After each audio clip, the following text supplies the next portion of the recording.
Uric એસિડને control કરવા માટે ગિલોય ફાયદાકારક છે.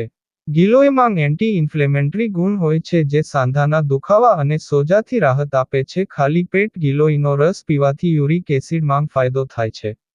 તુલસીના પાન એન્ટીબેક્ટેરિયલ અને એન્ટીઓક્સિડન્ટ ગુણથી ભરપૂર હોય છે. તે ઝડપથી યુરિક એસિડને ઘટાડી શકે છે. તેના માટે રોજ સવારે ખાલી પેટ 4 તુલસીના પાન ચાવીને ખાવા અથવા તો તેની ચા બનાવીને પીવી. અલગ અલગ રોગમાં દવાની જેમ કામ કરતી હળદર યુરિક એસિડમાં પણ દવા જેવું કામ કરે છે. હળદર સાંધાના દુખાવા અને સોજાથી રાહત આપે છે.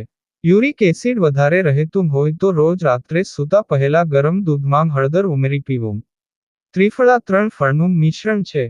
ત્રિફળા યુરિક એસિડને ઘટાડવામાં મદદ કરે છે. તેના માટે રોજ સવારે ખાલી પેટ 1 ચમચી ત્રિફળા પાવડર હુંફાળા પાણી સાથે પીવો. સાંધાના દુખાવા અને સોજાને ઘટાડવા માટે લીમડાનું તેલ ઉપયોગી છે. આ સાથે જ શરીરમાં યુરિક એસિડના લક્ષણો જોવા મળે તો લીમડાના પાનની પેસ્ટ બનાવીને દુખતા સાંધા પર લગાડી પણ શકાય છે.